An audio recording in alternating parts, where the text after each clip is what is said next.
from giving a teacher a black eye to his Razzie Award for Worst Supporting Actor. Join us as we take a look at 10 things you need to know about Donald Trump. In his book, The Art of the Deal, Donald Trump claims that he punched his second-grade music teacher, giving him a black eye. He said, "I punched my music teacher because I didn't think he knew anything about music, and I almost got expelled. I'm not proud of that, but it's clear evidence that even early on I had a tendency to stand up and make my opinions known in a forceful way.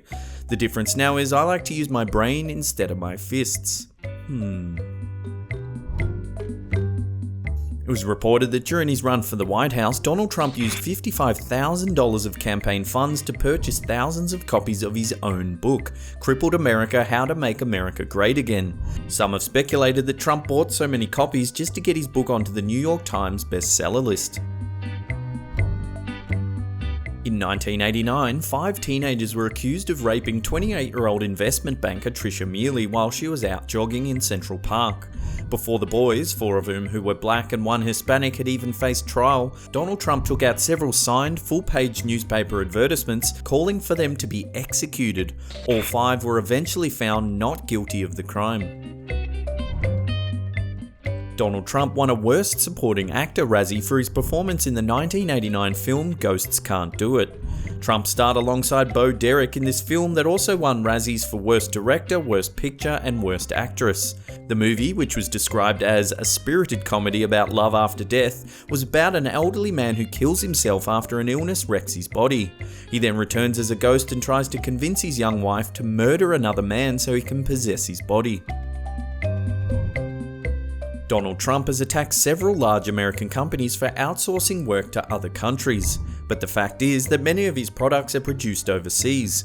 In fact, several of his promotional clothing items for his presidential campaign were made in China, Bangladesh, Honduras, and Vietnam.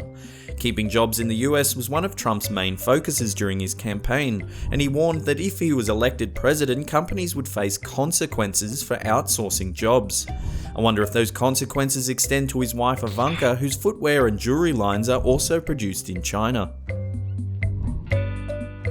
Donald Trump's unusual interactions with women are well documented. Did you know in 2004 he was quoted as saying, "All of the women on The Apprentice flirted with me, consciously or unconsciously, that's to be expected." Back in 1996, the self-obsessed Don Juan sent Princess Diana flowers in an attempt to win a date after her split with Prince Charles. Trump said, "I only have one regret in the women department, that I never had the opportunity to court Lady Diana Spencer. I met her on a number of occasions. She was a genuine princess, a dream lady." The Donald J. Trump Foundation is a private charitable organization founded in 1987 by Trump with money he made from his best-selling book, The Art of the Deal. Since 2005, however, the foundation has been funded almost exclusively by friends and associates of Mr. Trump. When the foundation makes a contribution to charity, Trump claims credit for the action even though he's using other people's money to make the donation.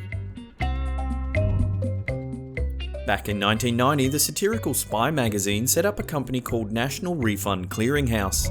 They sent checks for $1.11 to 58 well-known people to see who would cash them. Surprisingly, 26 of the 58 people actually cashed the checks.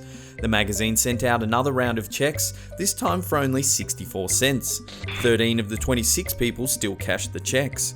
Finally, they sent out one last round of checks, this time for just 13 cents. Of the final 13 people, only 2 cashed the checks: Adnan Khashoggi, a Saudi Arabian arms dealer, and Donald Trump. In 2009, Donald Trump filed a $5 billion lawsuit against Timothy O'Brien, author of the book Trump Nation: The Art of Being Donald.